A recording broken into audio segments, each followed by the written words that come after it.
during the college. I bunked my college classes and I gone to work.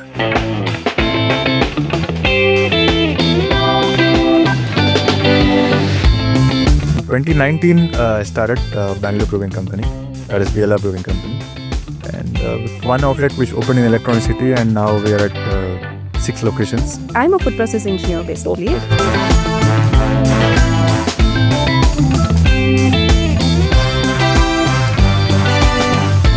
Can you just explain what is a bottled beer and what is a microbrewery crafted beer? Alcohol has to be generated through the yeast that we use. So it takes 15 days for us to make a beer. I also read that it's the 5 elements which is involved to make this ambiences, right? Which is water, air, space, earth and fire, right? So what is that behind this? Instead of keeping it too much of concrete and artificial interior elements and all that, we thought let's bring in natural elements. You go to any BLR, you'll see brick as a primary element, and you see a lot of cement walls, and you see too much of plants, and 99% of all the plants are real.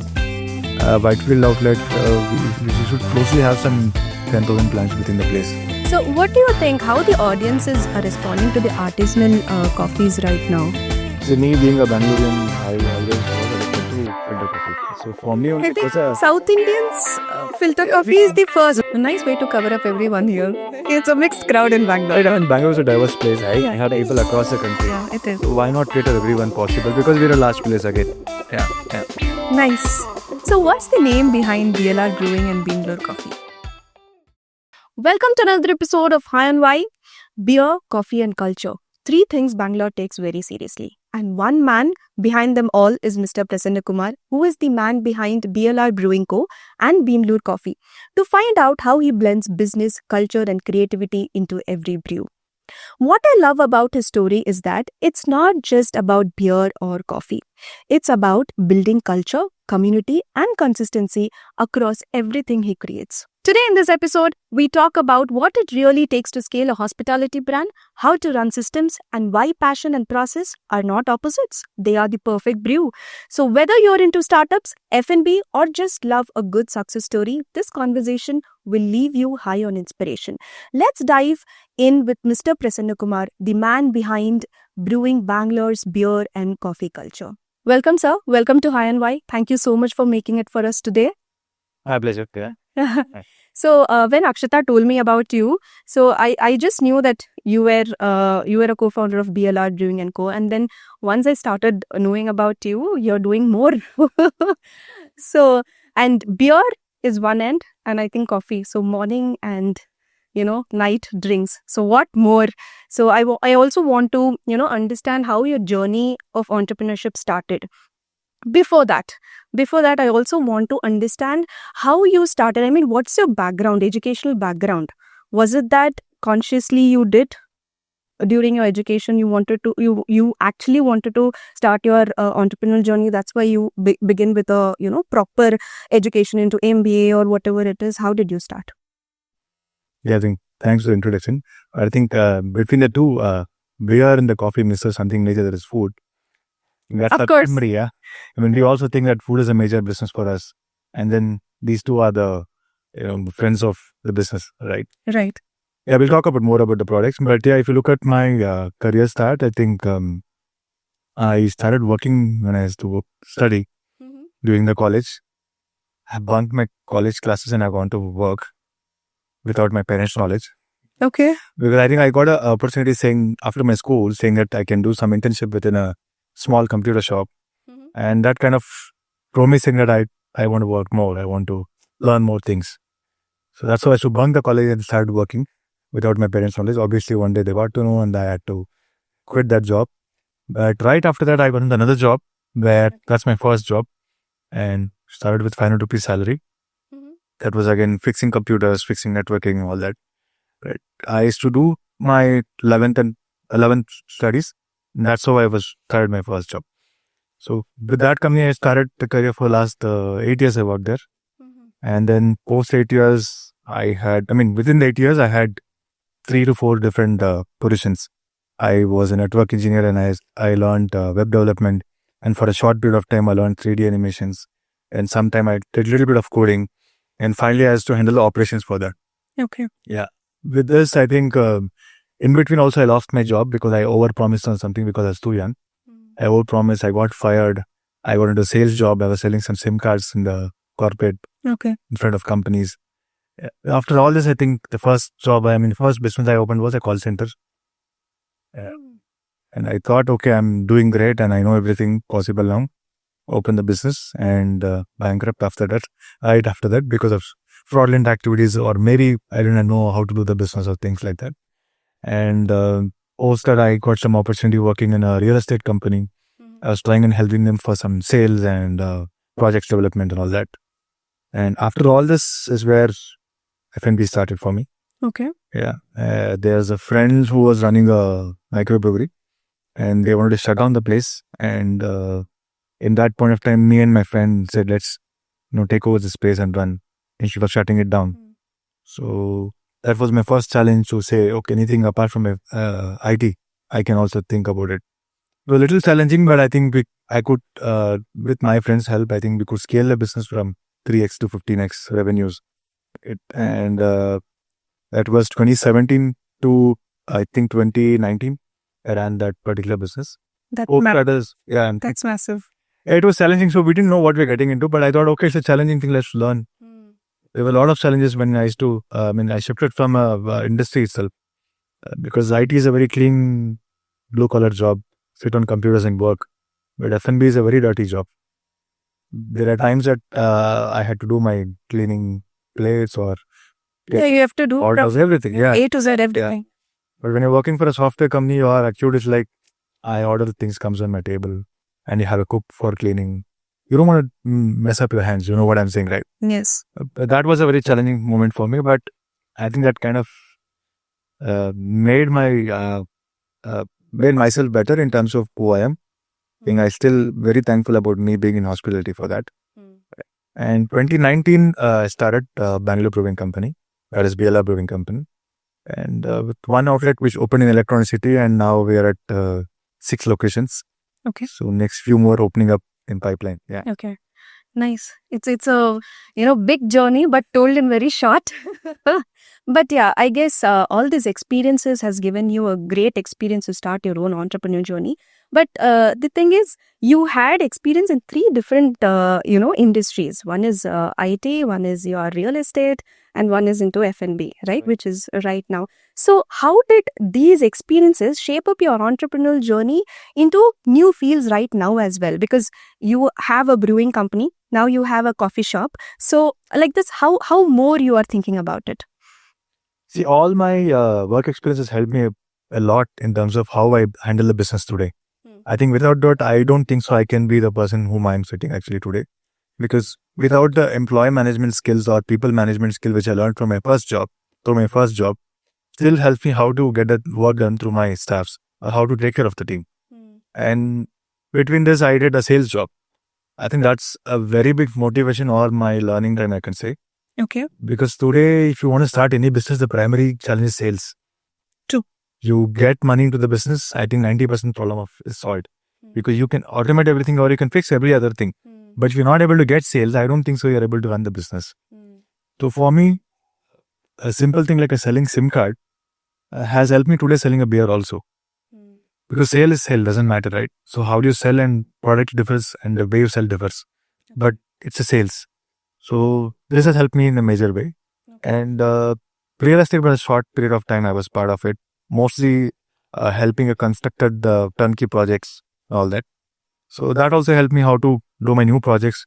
Of course, I don't handle my complete project handling it in the company. My co-founder handles most of it. Because I take care of other vertical in the business. Okay. So why a brewing company? Was it because you were working with a brewing company earlier and you were able to show the revenues from 3x to 15x? Was it because of that you wanted to start one of your own? I think confidence was that I could scale the business. But somewhere within me, I think I was very passionate about craft drinks. Okay. And a little bit of arts and music also was within me always. But never got an opportunity to say, let's try it full time. So when I did the first business, I could see music coming into picture, events there, and there is experimental beers, which was exciting, right?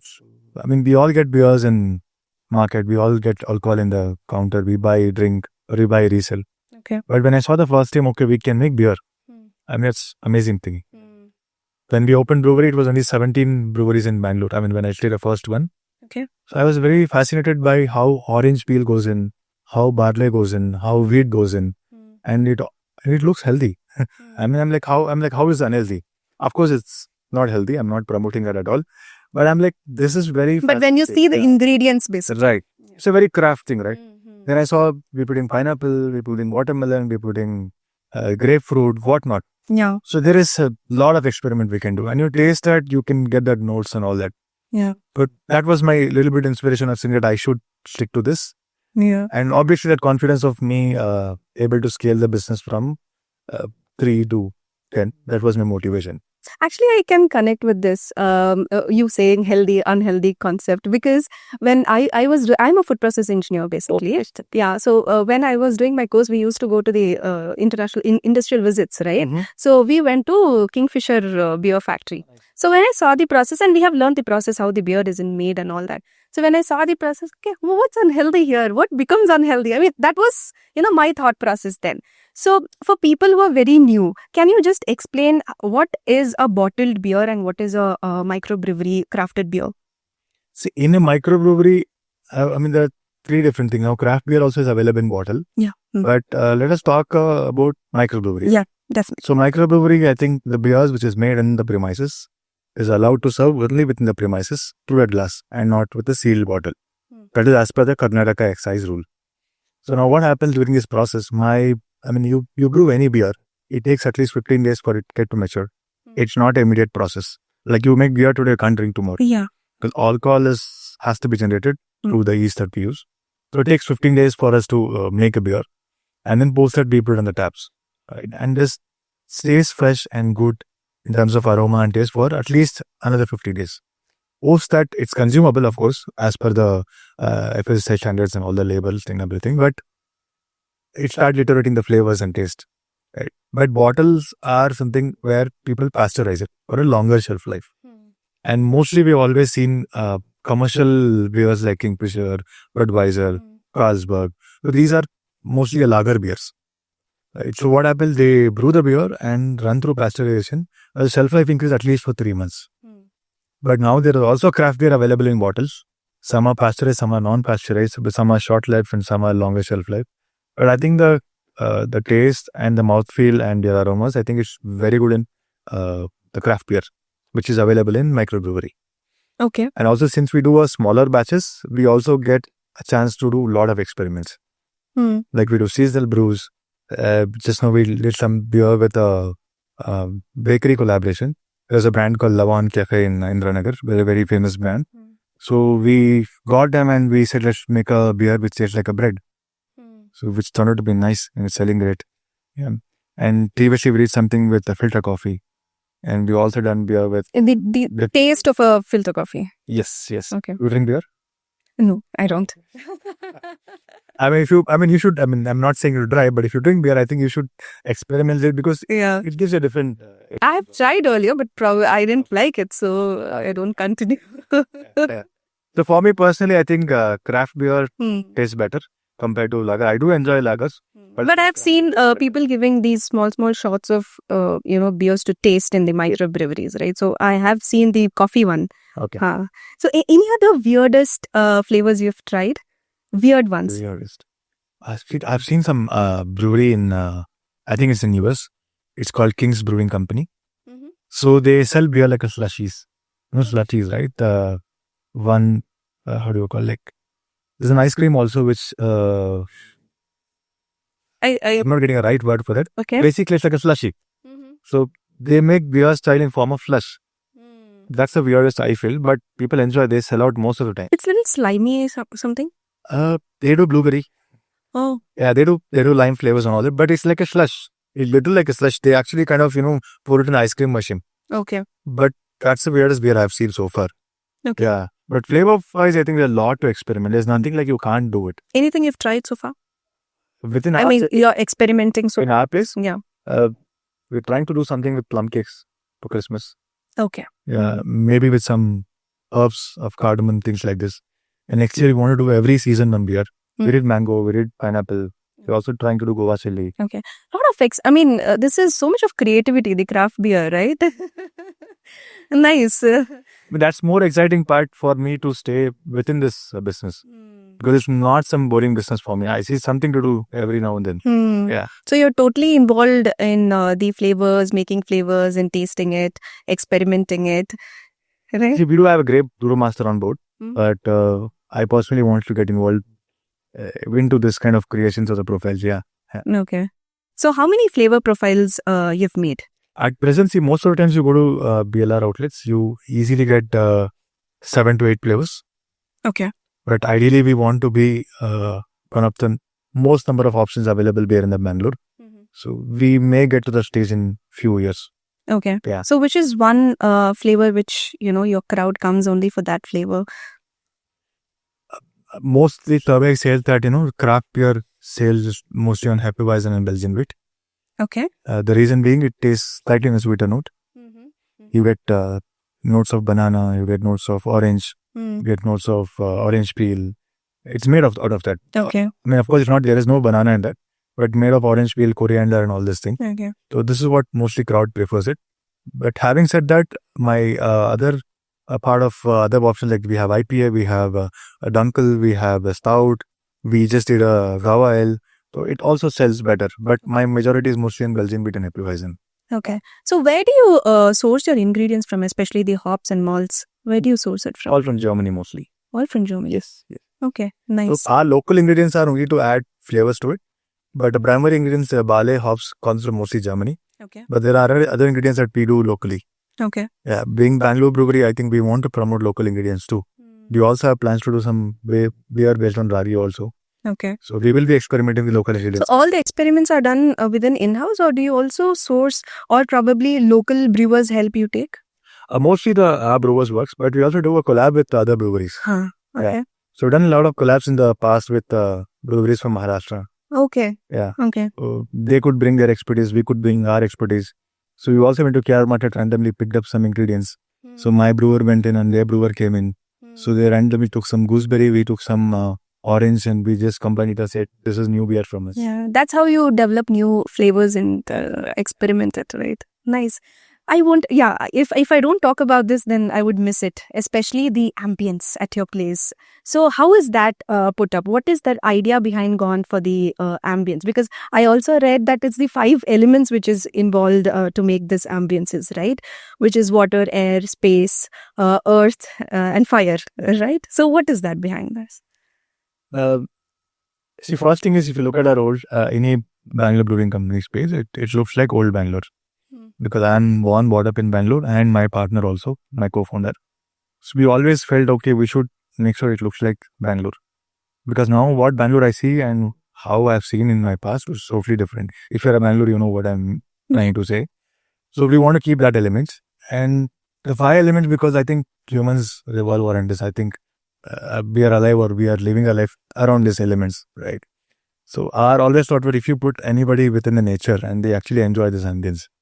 So instead of keeping it too much of concrete and artificial interior elements and all that, we thought let's bring in natural elements. You go to any BLR, you'll see brick as a primary element, and you see a lot of cement walls, and you see too much of plants, and 99% all the plants are real. Whitefield outlet, we should closely have some 10,000 plants within the place. And we have a waterfall which is built of like 50 feet high, and we have a stone bridge connecting to buildings within the place. Right.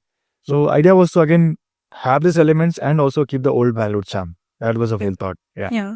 That's nice. It's modern as well as, and it's also keeping the place very calm and distinct. Right. Modern also, I don't think so. We get bored with the nature.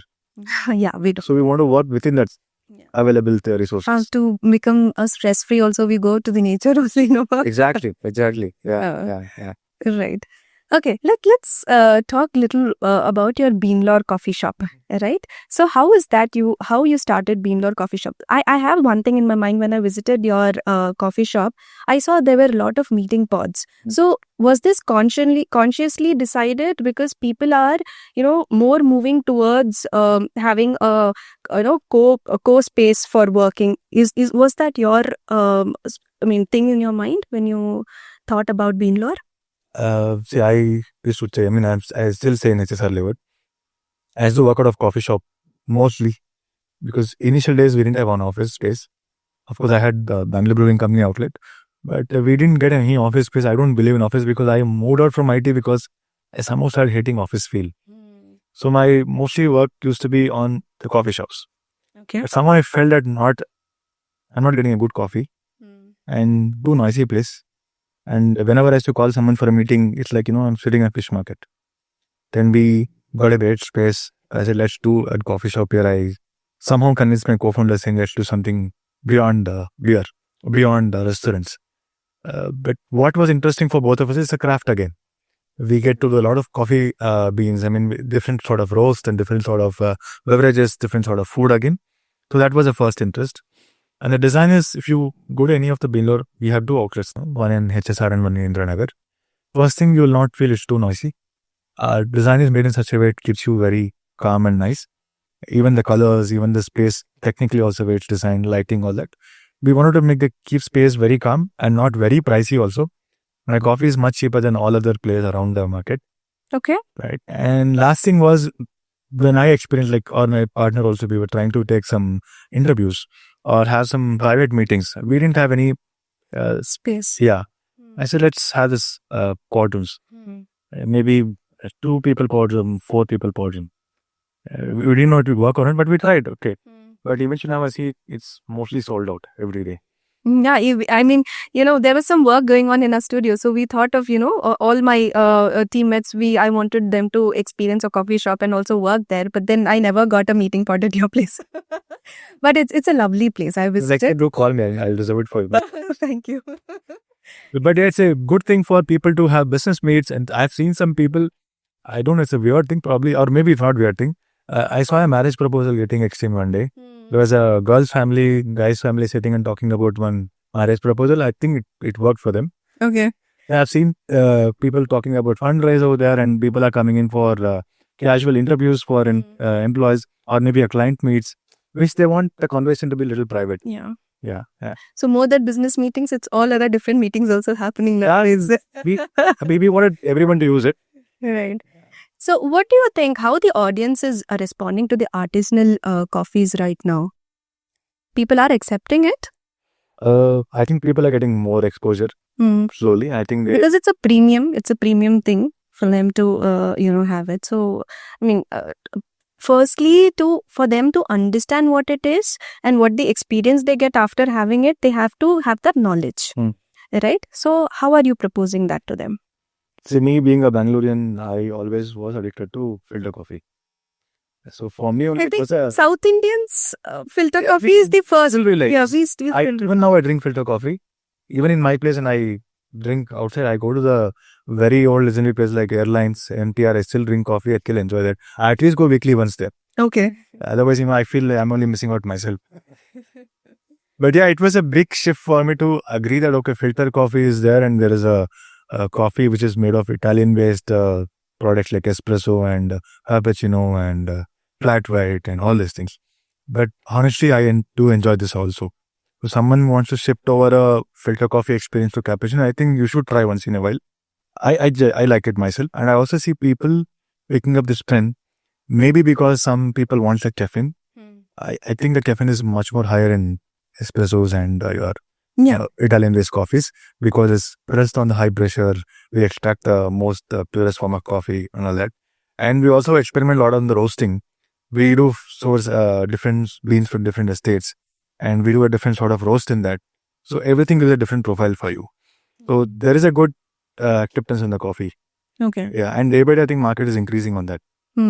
So how have you done your brand marketing for coffee? Because compared to beer, it's totally different. You have to work very differently for coffee. Right. So how did you work towards that? Honestly, we didn't do any marketing for the HSR outlet at all. Okay. So we wanted to see if organically how we can grow this business. It was mostly the location, one primary thing, and mostly word of the mouth. But now with the second outlet, we are looking at scaling up with our social media, obviously, right? Okay. Which is giving us an instant traction on the online platforms. Okay. But generally, I think for us in the initial outlet, it was mostly word of mouth. Okay. Yeah. Yeah. I'm sure, hearing about, a brewing company or, coffee shop, it is more fun to hear and it's more classy and fancy and all of that. But to run the show, it's very difficult. So, what were your major challenges to run both of them? Manpower, licensing, Yeah. these are major issues. I think getting product ready is the biggest challenge. See, anybody who wants to open a coffee shop or a restaurant or a brewery or whatever, I think get your product right. That solves 90% of your problem. Yeah. And get your sales. I think the rest all can be worked around. So for me, the biggest challenge always was to keep the staff motivated, because I think that's more challenging in F&B industry itself. I think attrition is very high compared to any other industry in F&B, because opportunities are more and education is less. Yeah. Not everyone who comes for a restaurant job or a kitchen job or anything, they are not graduates. They're undergraduates. People know the skills, they come and work. So we also get a lot of people who work in cafe, like say, I've done my web design, but I don't want to work there. I want to work in barista as a barista. So we take them also, because the communication is good. We can train them. And some people who works in the kitchen has no hotel management skills, but they're good at the cooking and good experiences there. So we also hire them. So staff funding is a major issue, and licensing is another issue, but it's okay. I think once you start working on that industry, you will be hands-on with it. But yeah, people management is a very big challenge, because all this leads to on product consistency. Correct. Yeah. So, what tech and innovation, you have put into F&B industry to make it more efficient? I think whole company runs with tech-based SOPs nowadays. We have an app which controls the whole flow of the restaurant. Like a manager comes in, he has an app which has a complete checklist of how to open the restaurant. And the the chef walks in, he has a checklist to start the whole kitchen day operations. Likewise in the closing as well. And we also have a system which monitors our online reputation, tells us what is customer talking bad about you, right about you, where do we correct ourselves, what is the collective feedbacks. And we have a loyalty management system which is connected to my billing system, where we take feedbacks from the guests right after their dining, and we understand what are the points that people are talking about, where we can improve. So there are at least 6 to 7 SaaS-based applications that we use to operate the business. This has helped our manual work and more manpower work.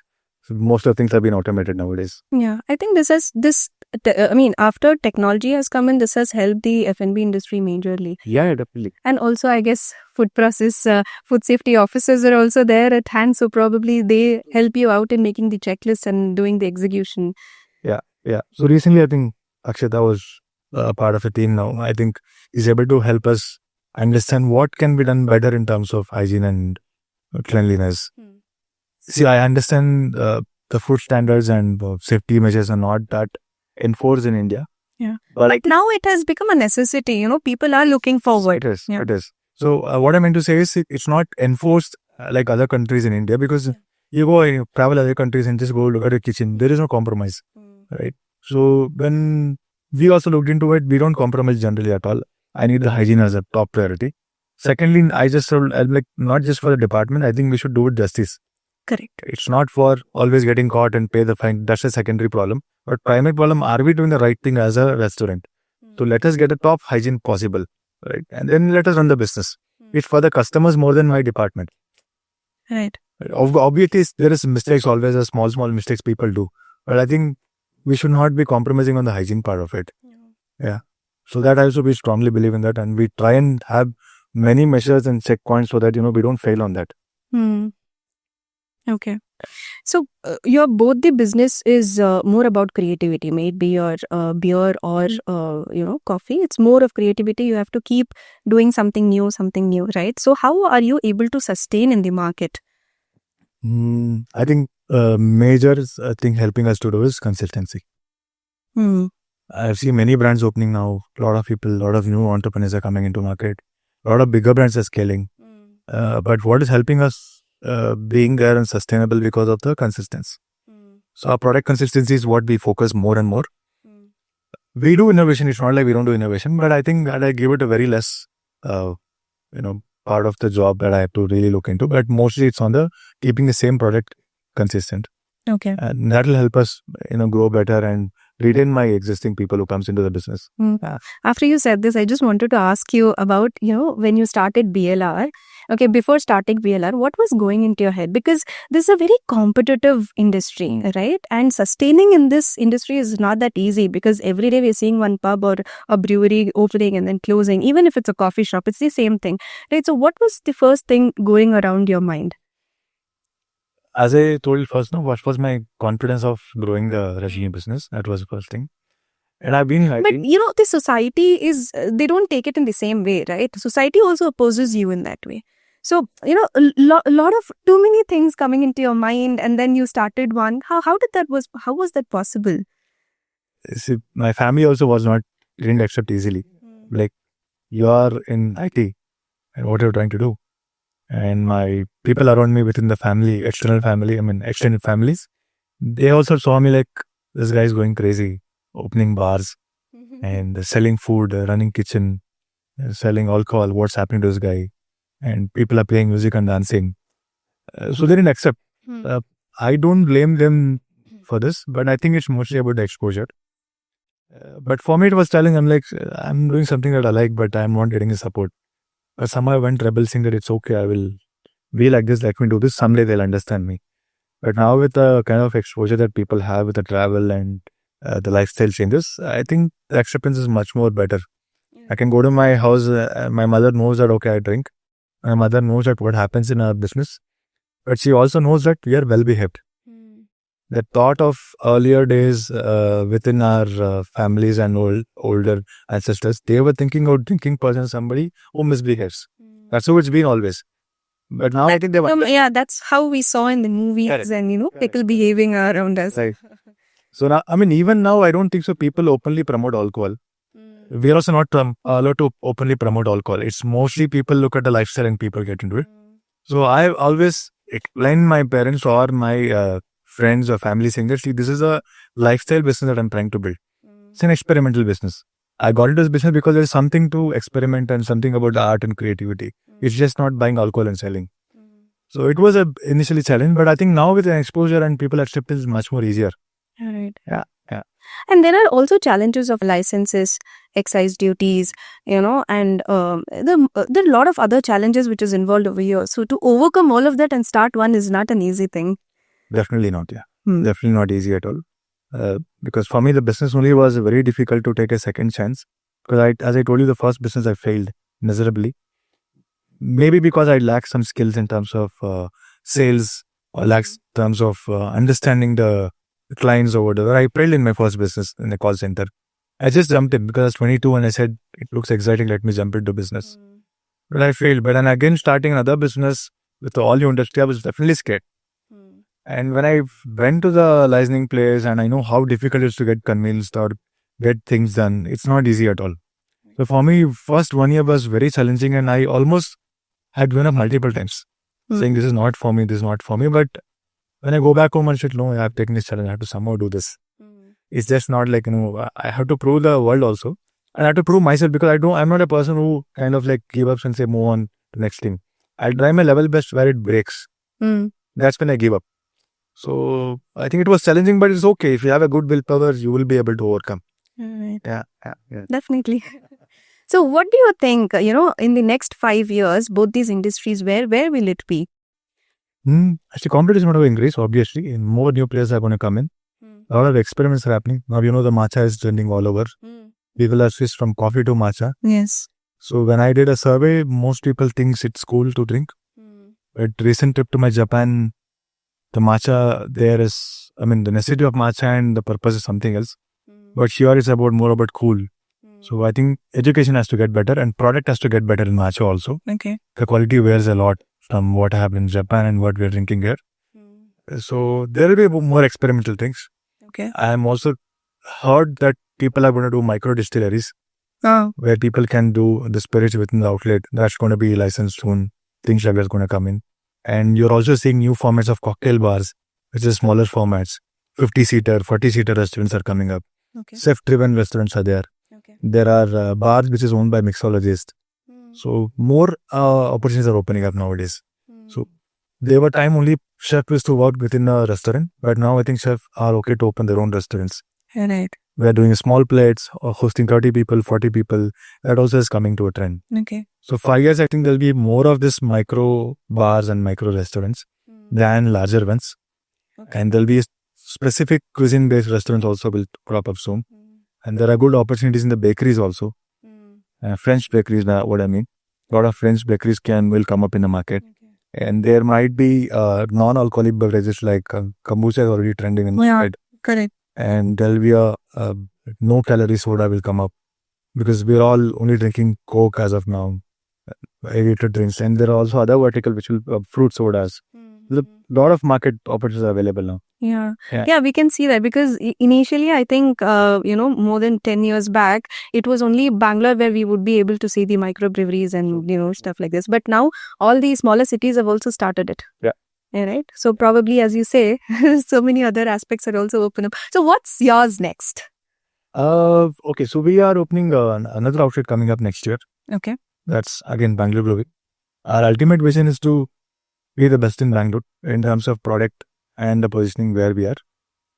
Ultimate vision. So we are trying to get there. And Bangalore also we want to scale as much as possible where there is a potential available. I don't want to put a number to it, but wherever there's an opportunity, wherever we think we can stand out better than other players in the market, we want to be present over there. So these two are the major brands that we want to focus in next 2-3 years. So we are also experimenting on other verticals, maybe some food products, maybe some small food brands, QSRs. We are also experimenting in that. So we maybe in few months we might talk about that. Okay. So how is that you are different in food which you are serving in your pubs, breweries? Our food, if you been to BLR, you will see mostly it's classics. Okay. You will see Lotus Ton also in the menu. That is which is trending now. Trending food for vegetarians especially, because for vegetarians it's after paneer and mushroom it's nothing you get it, but now Lotus Ton is one added one. I know. See, every time I go with my vegetarian friends, I used to dine with them. They're like, I have tasted them many times. Yeah. Except from mushroom paneer, what else you guys eat? Yeah. They're like, yeah, but it's okay. So now there's a lot of options available. But in a premium range, you don't get anything apart from that. Exactly. Yeah. But yeah, a lot of veg options are available. So Lotus Time also we have, and our menu is very classic in that way. We have chicken tikkas and we have chili chicken. Names slightly different, but little bit of changes in the taste profile. So our 60-70% of the menu which is non-experimental. Okay. Where you get in every other outlet, but we are trying to make it best possible. So rest of the menus are you can say experiments done by the chefs. You will see little different variation of one classic food to another classic food. We may do some fusions also. Okay. But mostly we work on classic food. Okay. Because we believe that is what people come for again and again. My highest sold main course in our outlet also is butter chicken and chicken biryani. Okay. Right. And the pastas. Or probably this goes well with the beer, is that so? It's a comfort food, right? We also have a dal khichdi in the menu. Even that sells a lot for us. What we understood is, once people come out, drink, dine, I think end of the day they want a comfort food when they go back. Because we are a large scale restaurants. We are not a cuisine specific. BLR Brewing Company has all the cuisines possible. Like we are a global cuisine. We have something in Italian, we have something in South Indian, we have something in North Indian. I have an Andhra chili chicken in my menu. I have a Madurai pepper mutton in the menu. Okay. I have double butter chicken. You've covered all the tastes. Okay. So in fact, interesting thing I will tell you, see, our cocktail menu also is very curated. I mean, very carefully curated for people living in Bangalore. So I will talk about a cocktail which I have called Chikmangalore. Okay. So where we use filter coffee, bourbon whiskey, hazelnut, and we made a cocktail out of this. And there is also a cocktail called Nagpur. So we have flavors from the Nagpur added in this. Okay. There is something called Kollam. So we have taken coconut from Kerala and we have made a fusion out of that. There's something called Ooty, where we take the carrot syrup, mix with vodka and serve it as a cocktail.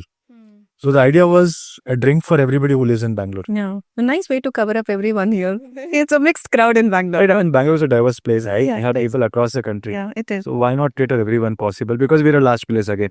Yeah. Nice. So what's the name behind BLR Brewing and Bangalore Coffee? BLR, I think it's a short word for Bangalore. Okay. So me being born, brought up in Bangalore, I always wanted to have some brand name which connects Bangalore in. Okay. I said, let's call it Bangalore Brewing Company. That was the first way. Then there was a debate to see if you name the city in your brand name, people expect a lot. So I like that kind of statement. I said, no, let people expect. Let's try to, make that expectations right. So let us make a brand which can be best of Bangalore. So have the city name itself in the Bangalore. Again, added to that, not just a brand. We also, as I told you, the ambience is mostly like an old Bangalore thing. There are a lot of plants involved into the things. Like if you see our Kanakpura road, we have close to around 50 trees within the property. Okay. It's one acre property where is only with the trees. We didn't even cut one tree also. So my co-founder also is being a Bangalore. He is very against cutting the trees. Even within the property, if there is a tree, he said, please work around this one. Yeah. So we tell the architect, please don't cut this. Let's work around it. It's okay. That's the beauty of Bangalore. Exactly. Yeah. So I still miss my old Bangalore. But yeah, so that was a reason to have that name. And Bean Lore, again, Bean, Coffee Bean and Lore, it's a group of people telling story about a coffee. And that's the meaning of Bean Lore. Right? So our idea is to talk about more story about the coffee beans in the future. So that's how we started these two brand names. Okay. Right. I know Bean Lore sounds more Bangalore. It does. So I actually related the same, but then when you told me the story, it's nice. Yeah, so we realized later after naming a life, it stands like Bangalore. Yeah, correct. Okay, it's a good thing anyway, so let's say it. Yeah, but actual meaning is what I told you, like it's a group of people telling story about the coffee beans. Okay. Yeah. Nice. Okay, lovely. So I'm going to pour in some questions to you and you have to, give me quick answers. Sure. Let's start. This is the pour round. Okay. Okay. What's your brew philosophy in one line? Experiment, consistent, and keep it exciting. Which beer has become your all-time crowd favorite? Hefeweizen, sadly. But there are more to try. Please try all other beers apart from Hefeweizen. Yeah. Okay. Hops, malt, or yeast? The real secret behind the perfect pint. I think the brewmaster. Okay. Okay. Any signature dishes that were created because of a particular beer? Particular big. Yeah, definitely. I think there's something called Cantonese chicken in the menu. Okay. It's a very subtle flavor. And idea was, if you enjoy some product which is not too spicy, you can get the weird flavors also. Okay. Yeah. Okay. If you could collaborate with any international brewery or coffee brand, who would it be? So my favorite brand is Brewdog. Okay. So if you get an opportunity, I think really if you want to collaborate with them. And coffee, I like Subco. Okay. They're doing great in that coffee space. Yeah. If you get a chance, I think you want to collaborate with them. Done. A city in India you would love to open your next brewery or cafe? We want to think maybe Hyderabad or Pune. Okay, Hyderabad or Pune. Yeah. One lesson entrepreneurship taught you. Patience. That's a lovely answer. A trend in F&B you wish it would go away. Non-hygiene things. Okay. I thought the struggle for manpower. No, that's an ongoing problem.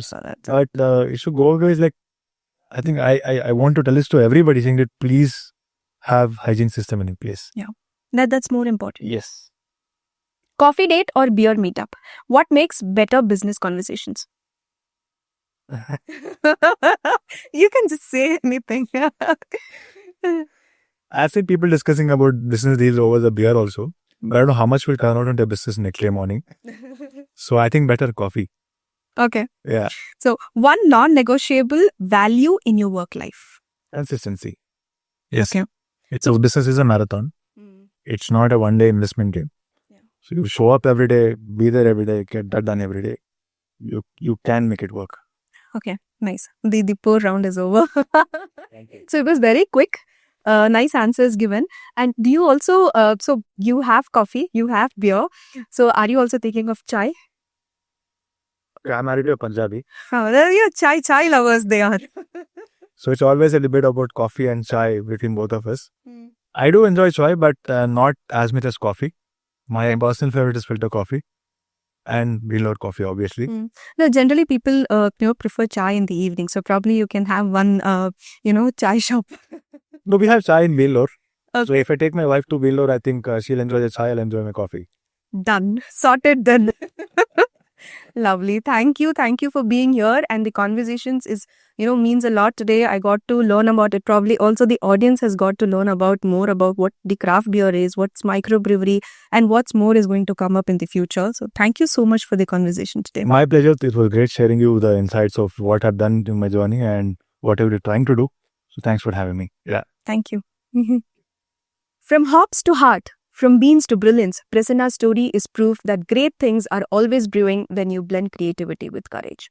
This is High on Why, where every story leaves you a little more buzzed on inspiration. Until next time, stay brewed. Thank you.